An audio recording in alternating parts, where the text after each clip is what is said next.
January 8th, 1815, the British had assembled their forces trying to take the strategically vital, important city of New Orleans to be able to control the mouth of the Mississippi River and cut off the Americans economically, at least the interior of the American continent. In a kind of half-wise, piecewise fashion, the Americans assembled a group of forces together,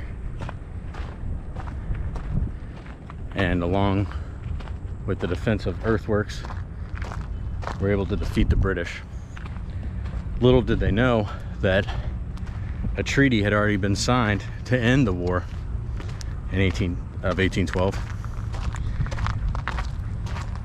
But the victory nevertheless catalyzed American enthusiasm, identity, and at one point was a major historical day of remembrance for Americans.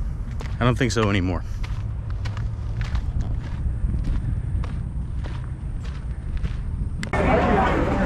Should be allowed at Mardi Gras.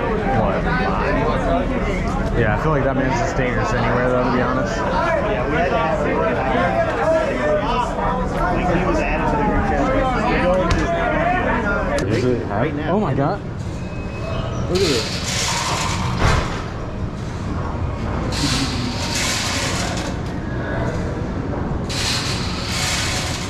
Hey, I'm getting gypped here. Come on.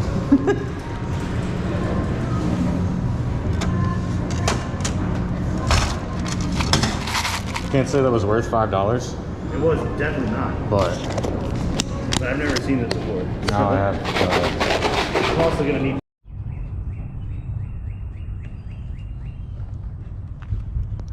This is the Chalmette battlefield, where in the War of 1812, Andrew Jackson defeated the British Army outside New Orleans. Pretty much the battle that made him famous and led to him becoming president. So we're going to check out the battlefield, see if there's any cool stuff here.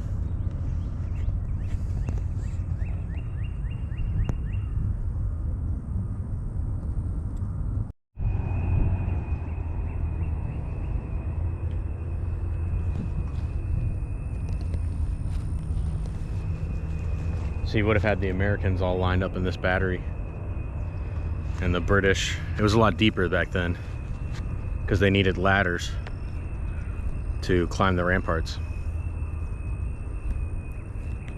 And now it's just...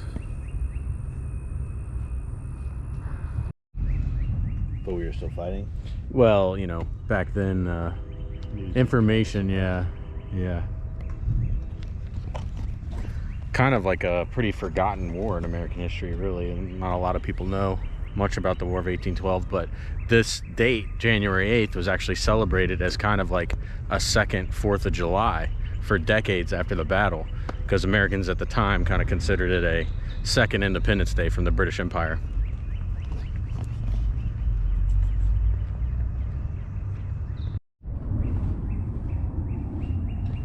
It's really interesting to think about kind of all the forgotten American history that's not really appreciated anymore. Things most people don't know about.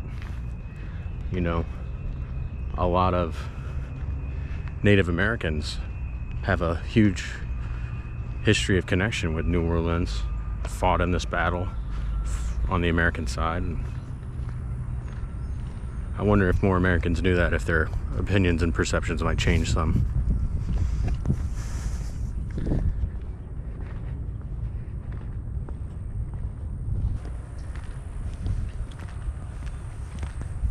The forces Andrew Jackson had kind of compiled here were kind of ragtag.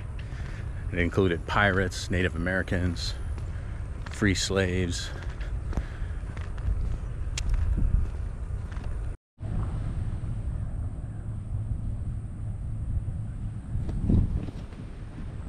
It's a memorial to Samuel Spots. He was an American born in Philadelphia, but he died right here in New Orleans. This is a restoration of a plantation house that was used by the American forces, particularly Andrew Jackson used the top floor as his observatory and command center.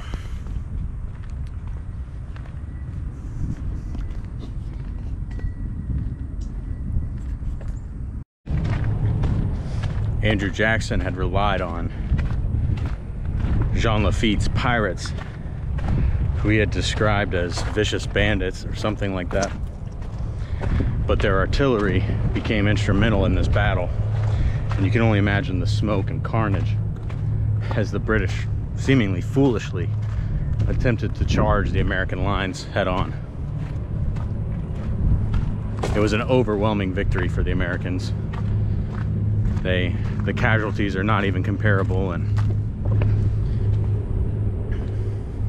ultimately it's probably the reason Andrew Jackson became president. His fame and notoriety spread. Militia from Louisiana, Mississippi, all fought here.